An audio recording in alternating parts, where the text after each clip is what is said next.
আসন সমঝোতার বিষয়ে কাল পরশুর মধ্যে চূড়ান্ত ঘোষণা করা হবে বলে জানিয়েছেন জামাত ইসলামের আমির ডক্টর শফিকুর রহমান। তিনি বলেন, আমরা সবার সামনে একসঙ্গে বসব। এ বিষয়ে সাংবাদিকদের দাওয়াত দেওয়া হবে বলেও তিনি উল্লেখ করেন।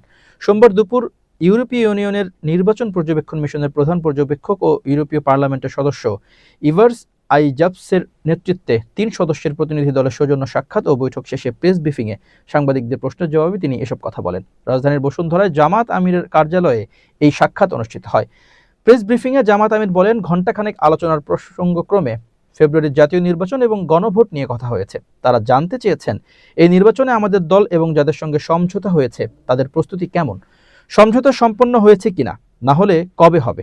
আমরা তাদেরকে বলেছি মঙ্গলবারের মধ্যে এটার একটা শেপ পাবে। নির্বাচন প্রক্রিয়া চলমান অবস্থায় আইন শৃঙ্খলা পরিস্থিতি, সরকারের ভূমিকা, নির্বাচন কমিশনের ভূমিকা আমরা কিভাবে দেখছি এটা তারা জানতে চেয়েছেন। সবার জন্য সমতল মাঠ তৈরিতে কোনো চ্যালেঞ্জ আছে কিনা, থাকলে সেগুলো কি, তারা তা জানতে চেয়েছেন। যে আমাদের নির্দিষ্ট কোনো কনসার্ন আছে কিনা, আমরা বলছি অবশ্যই আছে, তবে এটা যাদের সঙ্গে জড়িত তাদেরকে আগে জানাতে চাই। প্রধানত নির্বাচন কমিশন এবং কমিশনকে অর্থবহ সহযোগিতা দেওয়ার দায়িত্ব হচ্ছে সরকারের। আমরা এই দুই অথরিটিকে জানানোর পর সমাধান পেলে আর বাইরে কাউকে জানাবো না, আর সমাধান না পেলে জনগণের জানার অধিকার আছে, তাদের জানাবো। এর মধ্যে কিছু বিষয়ে প্রতিকার পেয়েছি।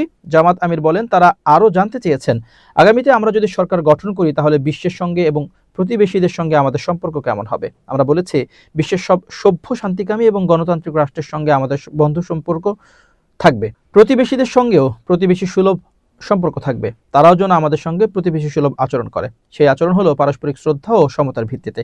আমরা কোনো অবস্থাতেই অসমতা দেখতে চাই না।